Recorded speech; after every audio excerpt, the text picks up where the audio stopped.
ಆತ್ಮೀಯ H16 news ಅರ್ಥಾತ್ ಸೀತಾರಾಮಗೆ ಸ್ವಾಗತ.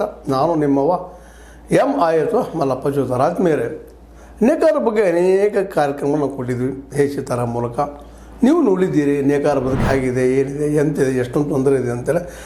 ಅದರಲ್ಲೂ ವಿಶೇಷವಾಗಿ ನಮ್ಮ ರಾಜ್ಯ ನೇಕಾರ ಸೇವಾ ಸಂಘದ ಅಧ್ಯಕ್ಷ, ಕರ್ನಾಟಕ ರಾಜ್ಯ ನೇಕಾರ ಸೇವಾ ಸಂಘದ ಅಧ್ಯಕ್ಷ ಶಿವಲಿಂಗ್ ಟಿರ್ಕಿ ಅವರ ಜೊತೆಗೆ ಸಾಕಷ್ಟು ಮಾತುಕತೆಗಳು ಮಾಡಿದ್ವಿ. ಅವ್ರ ತೊಂದರೆಗಳ ಬಗ್ಗೆ ತಮ್ಮೊಂದಿಗೆ ಹಂಚ್ಕೊಂಡಿದ್ದೀವಿ ಕೂಡ.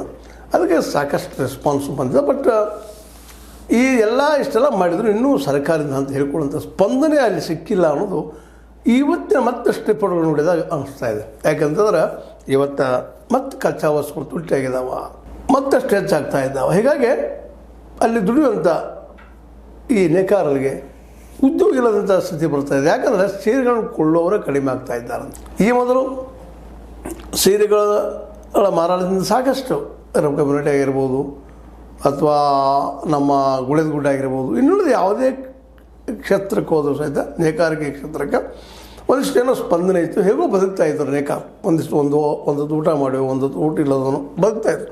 ಇವತ್ತಿಗೂ ಸಹಿತ ನೇಕಾರ ಬದುಕು ಒಂದು ರೀತಿಯಿಂದ ರೈತರ ಬದುಕಿಂತಲೂ ಕನಿಷ್ಠ ಆಗಿಬಿಟ್ಟದ. ಯಾಕಂದರೆ ರೈತರಿಗೆ ಒಂದಿಷ್ಟು ಅಟ್ಲೀಸ್ಟ್ ತಮ್ಮ ಹೊಲದಲ್ಲಿ ಬೆಳೆಯಾದರೂ ಊಟ ಮಾಡ್ಕೊಂಡು ಇರ್ಬೋದೇನೋ ಅನ್ನುವಂಥದ್ದಿದ್ದರೆ ಇವ್ರಿಗೆ ಅದೂ ಇಲ್ಲ.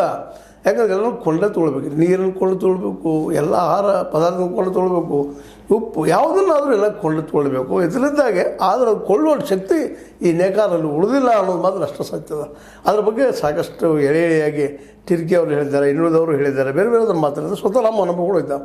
ಯಾಕಂದ್ರೆ ನಾನು ಸಹಿತ ನಮ್ಮ ನೇಕಾರ ಕುಟುಂಬದಿಂದ ಅಥವಾ ಒಂದು ಬಡತನದ ಕುಟುಂಬಗಳಿಂದ ನಾವು ಬಂದಂಥವ್ರಾಗಿದ್ದೀವಿ. ಅಲ್ಲಿ ಬದುಕು ಏನಿರ್ತದೆ, ನೂರಿನ ಬೆಲೆ ಯಾವ ರೀತಿ ಹೆಚ್ಚಾದ್ರೆ ಏನು ತೊಂದರೆಗಳಾಗ್ತವೆ, ಏನು ರೇಟ್ ಕೂಡ್ತದೆ. ಯಾಕಂದರೆ ಒಂದು ಸೀರೆ ಯಾರು 1000-2000 ಒಟ್ಟು ತೊಗೊಳೋದು ಕಡಿಮೆ ಭಾಳ. ಇವತ್ತು ಬಡವರು ಉಡೋ ಸೀರೆಗಳು ತಯಾರಾಗ್ತಾ ಇರ್ತಾವೆ.